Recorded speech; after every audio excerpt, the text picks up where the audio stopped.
కొలిచే దేవతలెందరూ ఉన్నా అంతా కలిసి మనమొకటే.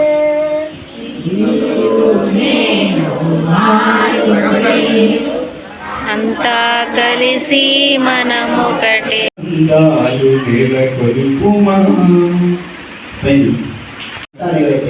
ఈరోజు మనకు ఒక వే ఆఫ్ లివింగ్ అనే ఒక గైడెన్స్ ఉంది కదా. ఇట్లా మనం సాంప్రదాయంగా ఉండాలి, మన పద్ధతులు ఇవి, మన వేషధారణ ఇది, మనం పూజ పద్ధతులు ఇలా చేసుకోవాలి, మన యాన్సిస్టర్స్ ఎవరు, ఇవన్నీ చెప్పింది ఎవరు అంటే వేదవ్యాసుడు.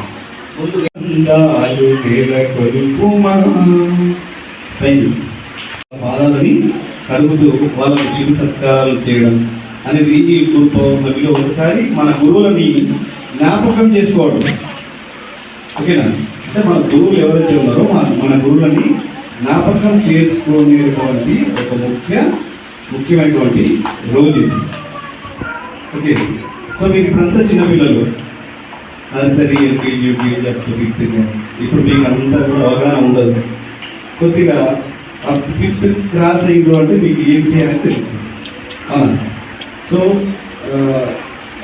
ఇప్పుడు ప్రతి ఈరోజు మనకు ఒక వే ఆఫ్ లివింగ్ అనే ఒక గైడెన్స్ ఉంది కదా. ఇట్లా మనం సాంప్రదాయంగా ఉండాలి, మన పద్ధతులు ఇవి, మన వేషధారణ ఇది, మనం పూజ పద్ధతులు ఇలా చేసుకోవాలి, మన యాన్సిస్టర్స్ ఎవరు, ఇవన్నీ చెప్పింది ఎవరు అంటే వేదవ్యాసుడు. ముందు మన జీవితంలో చివరి శ్వాస వరకు మనం రోజు పూజించాల్సిన వ్యక్తులు వీళ్ళు ముగ్గురు. మన అమ్మ, మన నాన్న, మన ఆచార్యులు, మాతాజీ. వీళ్ళందరినీ మన అంతిమ రోజు. ఇంకోటి మాకు సరే మన గురు పూజ కలిసి ఉంటాయి, సమర్పణ చేస్తాము, వాళ్ళని సన్మానించుకుంటాం. కాబట్టి ఈ సందర్భంగా మనం ఈరోజు ఈ కార్యక్రమాన్ని ఏర్పాటు చేస్తున్నటువంటి పాఠశాల యాజమాన్యానికి ప్రతి వాళ్ళు ఎవరు రాలేదు, వాళ్ళు టైం తీసుకొని సమర్పణ చేస్తాము, వాళ్ళని సన్మానించుకుంటాం. కాబట్టి ఈ సందర్భంగా మనం ఈరోజు ఈ కార్యక్రమాన్ని ఏర్పాటు చేస్తున్నటువంటి పాఠశాల యాజమాన్యానికి ప్రతి వాళ్ళు ఎవరు రాలేదు, వాళ్ళు టైం తీసుకొని.